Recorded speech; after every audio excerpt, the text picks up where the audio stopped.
नमस्कार, मैं गौरव जोशी श्रीमती मोहिनी देवी Tapadia girls college Jaswantgarh के इस यूट्यूब चैनल पे आपका हार्दिक स्वागत करता हूँ।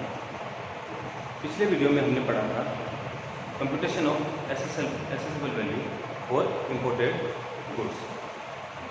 आगे की क्लास में अब हम चर्चा करेंगे उस एसेसिबल वैल्यू पे कस्टम ड्यूटी की कैलकुलेशन, इसका कंप्यूटेशन कैसे किया जाता है। जैसा कि हमने पिछली क्लास में पढ़ा था कि जो कस्टम पे जो मटेरियल आता है, जो बाहर से निर्यात किया जाता है, उसका वैल्यूएशन किया जाता है, उसका मूल्य ज्ञात किया जाता है।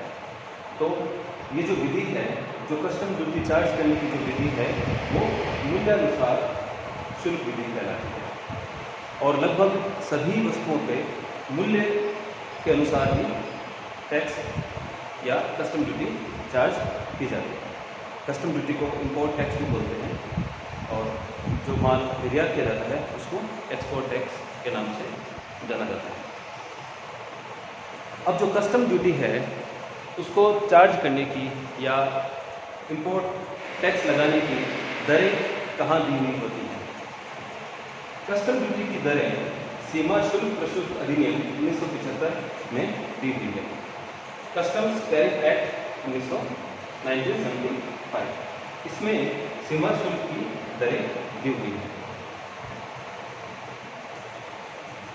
सीमा शुल्क के प्रकार इस प्रकार है। बेसिक कस्टम ड्यूटी, जो कि माल के मूल्य पर कस्टम ड्यूटी के रूप में चार्ज की जाती है। जिस कस्टम ड्यूटी की हम बात करते हैं, जिस आयात कर की हम बात कर रहे हैं, वो आयात कर यही है, BCD, बेसिक कस्टम ड्यूटी। और लगभग सभी वस्तुओं पर ये रेट अभी 10% प्रचलित है। इसके बाद कुछ एडिशनल कस्टम ड्यूटीज़ हैं, जैसे CVD। CVD को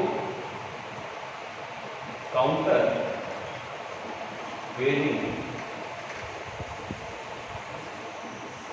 ड्यूटी भी कहा जाता है।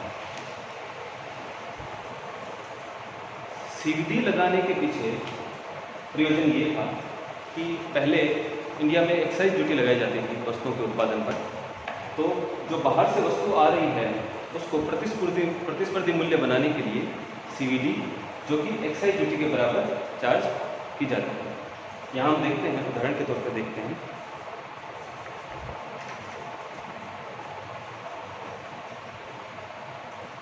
मान लीजिए ये कंट्री है USA और ये है इंडिया। यहाँ से माल खरीदकर कोई आयातक इंडिया में बेचना चाहता है। तो जैसे हम पहले चर्चा कर चुके हैं कि विदेशों के पास अच्छी तकनीक है, अच्छी किस्म की वस्तुएं बनाई जाती है और वहाँ इसकी लागत भी कम आती है। तो अगर USA से कोई माल खरीदकर अगर कोई इम्पोर्टर इंडिया में माल बेचता है तो वो घरेलू उद्योग धंधों के लिए घातक सिद्ध हो सकता है। इसलिए गवर्नमेंट क्या करती है कि इंडिया के अंदर माल आने से पहले ही कस्टम्स पे, पोर्ट पे, यहाँ पे कस्टम ड्यूटी चार्ज कर देती है, जिससे कि उस वस्तु का मूल्य प्रतिस्पर्धी हो जाए, जिससे घरेलू उद्योग धंधे भी उस वस्तु से प्रतिस्पर्धा कर सकें। लेकिन क्या है कि बेसिक कस्टम ड्यूटी जो है, केवल उसको चार्ज कर लेने से ही हमारा प्रयोजन सिद्ध नहीं हो जाता। इंडिया के अंदर भी बहुत सारे टैक्सेस लगाए जाते हैं। एक्साइज ड्यूटी फिलहाल अभी नहीं है, वर्तमान में नहीं है, इसका अस्तित्व नहीं रहा जब से GST आ गया है 1 जुलाई 2017 से। लेकिन पहले क्या होता था कि अगर कोई उत्पादक अपनी वस्तु का उत्पादन कर रहा है तो उस पर एक्साइज ड्यूटी उत्पादन कर के रूप में दी जाती है। तो इस एक्साइज ड्यूटी के बराबर किसी मूल्य का वस्तु इस एक्साइज ड्यूटी के बराबर लाने के लिए अगर कोई बाहर से वस्तु आ रही है, उस वस्तु पे BCD तो चार्ज कर लिया, फिर उस वस्तु को और प्रतिस्पर्धी बनाने के लिए, घरेलू उत्पादकों के प्रतिस्पर्धी बनाने के लिए उस वस्तु पर, जैसे इंडिया में एक्साइज ड्यूटी लगती थी, वैसे ही बाहर से आने वाले माल पर CVD लगा दी जाती थी, काउंटर वैल्यू ड्यूटी। मतलब ये काउंटर वैल्यू कर देता था, बराबरी पर ला देता था बाहर वाली वस्तुओं को भी। इसको एडिशनल कस्टम ड्यूटी भी कहा जाता था और ये अंडर सेक्शन 3 सब सेक्शन 1 के अंदर। इसके बाद तीसरा है SAD, स्पेशल एडिशनल ड्यूटी। पहले क्या होता था, GST के आने से पहले क्या था कि अगर अगर कोई वस्तु इंडिया में उत्पादित करके और फिर यहाँ पे बेची जाती थी तो उस पर वैट यानी कि सेल्स टैक्स लगाया जाता था। वैट राज्य के अंदर लगाया जाता था और एक राज्य से दूसरे राज्य में विक्रय पर CST चार्ज किया जाता था। तो इस टैक्स को की बराबरी करवाने के लिए जो बाहर से माल आ रहा है उस पर SAD special additional duty VAT के रूप में या सेल टैक्स के बराबर चार्ज कर ली जाती थी। ये अंडर सेक्शन 3 सब सेक्शन 5 के अंदर आता है। ये टैरिफ एक्ट 1975 के अंदर ही ये सेक्शन आते हैं। लेकिन अब क्या हुआ, 1 जुलाई 2017 से इंडिया में excise duty, VAT, service tax इन सब को हटा दिया गया, इन सबको रिप्लेस कर दिया GST से, गुड्स एंड सर्विसेज टैक्स। इसलिए अब ये दोनों ड्यूटी नहीं लगाई जाती। बहुत कुछ आइटम्स हैं जिन पे ये ड्यूटी लगाई जाती है, जिन पे लगभग सभी वस्तुओं पे, माल अथवा सेवा पर अब GST चार्ज की जाती है। एक्साइज ड्यूटी और वैट केवल कुछ ही वस्तुओं पे अब चार्ज किया जाता है, जैसे पेट्रोलियम क्रूड जो कि कच्चा तेल है, पेट्रोलियम क्रूड पे अभी भी ये वैट चार्ज किया जाता है। या फिर पेट्रोलियम क्रूड हो गया। इसके बाद नेचुरल गैस पे भी अभी तक वही चल रहा है, पुराना सिस्टम, अभी GST के अंडर नहीं आया है नेचुरल गैस। इसके बाद पेट्रोल, जिसको मोटर स्पिरिट भी कहा जाता है, पेट्रोल भी अभी तक GST के अंदर नहीं है। हाई स्पीड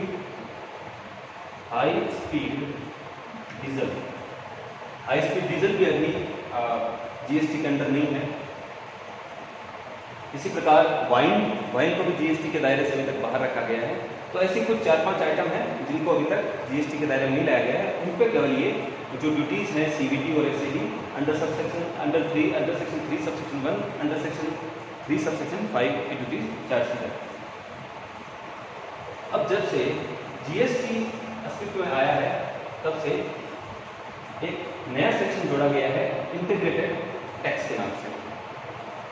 जिन जिन वस्तुओं पर या सेवाओं पर भारत में GST चार्ज किया जाता है, उन सभी वस्तुओं या सेवाओं के आयात पर अब BCD के साथ ये integrated tax under section 3 sub section 7 charge किया जाएगा। इसके बाद है GST कंपनसेशन टैक्स। कई बार सरकार कुछ राज्यों को GST की क्षतिपूर्ति के लिए GST कंपनसेशन सेस लगा देती है, सेस लगा के उनको क्षतिपूर्ति करती है। अगर ऐसा कोई माल या सेवा अगर बाहर से आयात की गई है जिन पर राज्यों को क्षतिपूर्ति दी जाती है, तो उस पर BCD के साथ GST कंपनसेशन सेस भी लगाया जाएगा अंडर सेक्शन 3 सब सेक्शन 9 के अंदर। तो ये सब कस्टम ड्यूटी के टाइप्स हैं। अब कस्टम ड्यूटी की रेट कब की ली जाए, कौन सी ली जाए, अगर अलग अलग दरें दी हुई हैं कस्टम ड्यूटीज़ की, तो कौन सी रेट हमको चार्ज करनी है। हालांकि ज़्यादा चेंजेस नहीं होते कस्टम ड्यूटी में, लेकिन फिर भी अगर क्वेश्चन में अलग अलग दरें दी हुई है तो कौन से दिन की कस्टम ड्यूटी की रेट हमको क्वेश्चन में लेनी है सॉल्व करते समय। बिल ऑफ एंट्री की डेट या फिर वेसल के इंडिया के अंदर आने की एंट्री की डेट, इन दोनों डेट में से जो तिथि बाद की हो, विच एवर इज लेटर, उस दिन की कस्टम ड्यूटी की रेट हमको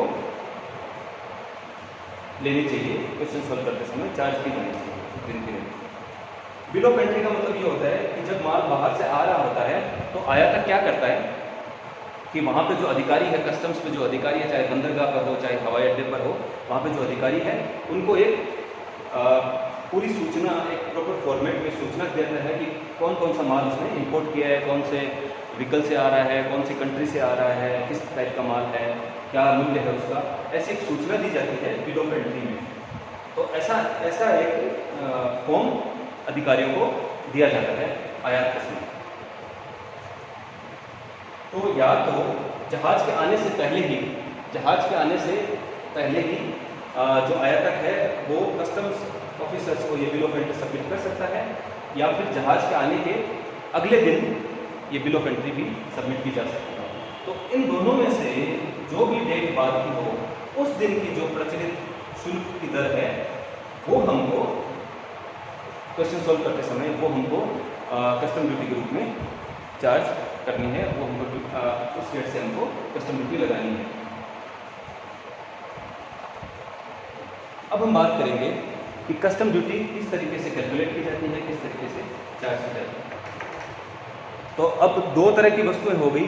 कुछ वस्तुएं ऐसी हैं जिन पे एक्साइज ड्यूटी और वैट अभी तक लग रहा है, जीएसटी अभी तक जीएसटी के दायरे में वो वस्तुएं आई नहीं है, इसलिए उन पे जो ये ड्यूटीज़ हैं सीवीडी और एससीडी ये चार्ज की जाएंगी। तो उनके लिए कैसे कैलकुलेशन होती है, क्या उनका तरीका रहता है, वो हम जानेंगे अभी।